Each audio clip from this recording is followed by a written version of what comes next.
সেদিন দেওয়ান শাহিন আমাকে টেলিফোন করে বলে, দুলু ভাই, এই নাটোরের মন্ত্রী পলকের 40,000 কোটি টাকা পাওয়া গেল, আর আপনার সারা জীবন সারা দুনিয়া ঘুরে মাত্র 5 কোটি টাকা।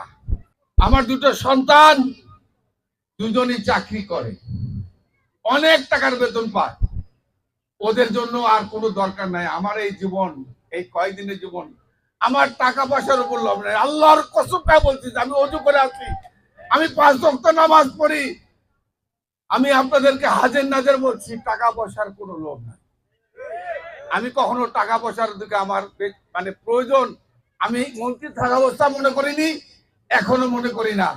এই যে সেদিন একটা উদাহরণ বলি, সেদিন দেওয়ান শাহিন আমাকে টেলিফোন করে বলে, দুলু ভাই, এই নাটোরের মন্ত্রী পলকের 40,000 কোটি টাকা পাওয়া গেল, আর আপনার সারা জীবন সারা দুনিয়া ঘুরে মাত্র 5 কোটি টাকা।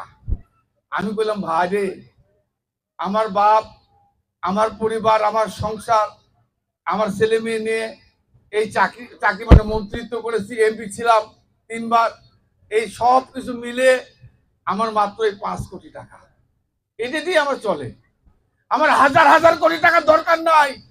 আমি আজকেও বলছি, আল্লাহ যদি বাংলাদেশের সবচেয়ে ক্ষমতাসীন ব্যক্তি বানায়, তাও এই টাকার উপর লোভ নাই আমার। এই জন্যই আমি নামাজ পড়ি, আল্লাহকে বিশ্বাস করি।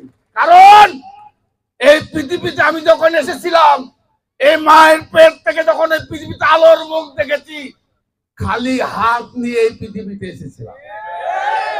আমি যখন আমার শেষ নিঃশ্বাস সেদিন আসবে, আমাকে মৃত্যুবরণ করতে হবে, যখন আমি আমার এই যুবকরা যখন এই যেখানে বসা, আমাকে কাঁধে করে যখন আমার কবরে রামসার কাজীপুর গ্রামে নিয়ে যাবে, এই যেখানে যারা বসা, আমি তখন খালি হাতে কিন্তু কবরে যাব।